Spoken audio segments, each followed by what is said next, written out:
আরে আমার মন চাইলো আমি এদিকে যাচ্ছি, আমার মন চাইলো আমি ওদিকে যাচ্ছি, আমার নফস বললো চলো জাহান্নামে যাই দুজন মিলে, যাচ্ছি।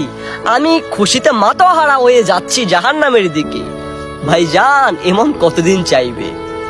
মালাকুল মাউত একদিন আসবে, একটা সেকেন্ড সময় দিবে না, বলবে আরে বেটা তোর সময় শেষ, ওঠ না ওঠ, তুই কবরে ঢোক, মাটির নিচে তোকে গাতানো হবে, তুই ওঠ বেটা ওঠ, সময় না তোর।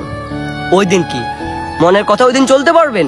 মালিক যেদিন ডাক দিবে বান্দা তোমার সময় শেষ, চলে আসো চলে আসো, তোমার পরীক্ষা শেষ, তোমার পরীক্ষা শেষ। ওই দিন কি মালিক আর আর 5টা মিনিট আমি আসতেছি। আরে মন বললো যে তুমি তখন মনকে বলিও মন আমাকে তুমি 5টা মিনিট সময় দাও। ভাইয়া মৃত্যু কখনো বলে আসে না, কখন মরবেন মৃত্যুর কোনো বয়স নাই। মনের কথা চলবেন না, মনের কথা উঠবেন না। আপনি আমার ভাই হন আর বোন হন, একটা কথা বলি, রূপ যৌবন টাকা পয়সাগুলো চিরকাল থাকে না। শুনুন, বেঁচে আছেন যতদিন ততদিন ইসলামের বিধান মানুন, আল্লাহ তাআলাকে ভয় করুন, দিনের পথে ফিরে আসুন। ভাই কোনো কিছু ধ্বংস হয়ে যায় না, এগুলোকে আমরা ধ্বংস করে ফেলি।